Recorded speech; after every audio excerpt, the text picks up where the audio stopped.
Hi, my name is Chris Bingham.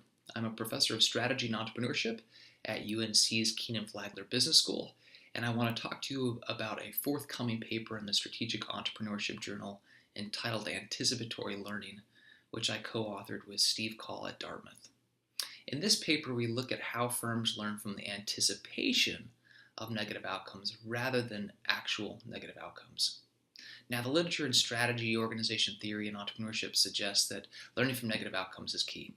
In fact, some studies suggest that it's actually more important than learning from positive outcomes, since negative outcomes challenge the status quo rather than reinforce it, and the lessons learned from negative outcomes depreciate slower over time than those from positive outcomes.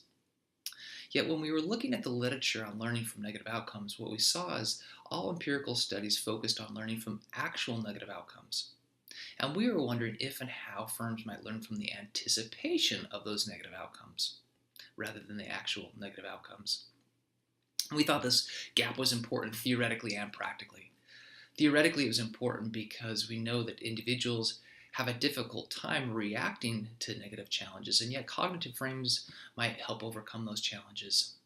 Practically, we thought this gap was important too because learning from negative outcomes requires resources, time, and often results in a decrease in employee morale.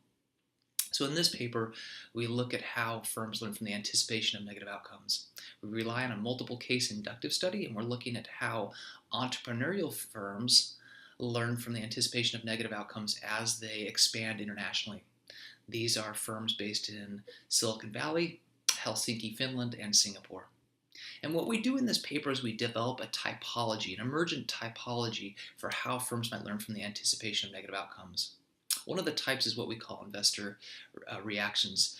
These are possible negative outcomes that may result in that are surfaced by investors, partners, members of a social network. Then we talk a little bit about another type, which is self-detection. These are possible negative outcomes that arise during a firm's own observation or market research. And then the last type is what we call user concerns. These are users of a firm's technology and services that surface potential problems that may result in a negative decrease in performance if not corrected. So what are the implications of this research for future studies going forward? Well, one thing is that when we're thinking about negative outcomes, we often think about very severe, very infrequent events such as train wrecks, coal plant disasters, automobile crashes, plane crashes. These are largely infrequent events that are very severe. And yet what we find in our study is that many of the events are actually things that occur on a day-to-day basis, such as competition, lack of market demand, or inappropriate product fit. So what this suggests to us is that learning from the anticipation of negative outcomes may be a more prevalent form of organizational learning rather than a rare one. In other words, it may be a primary form of organizational learning.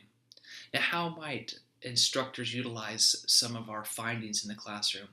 Well, one of the key findings relates to user concerns. Again, these are users of a firm's technology and services, and they express concerns about the features of the technology.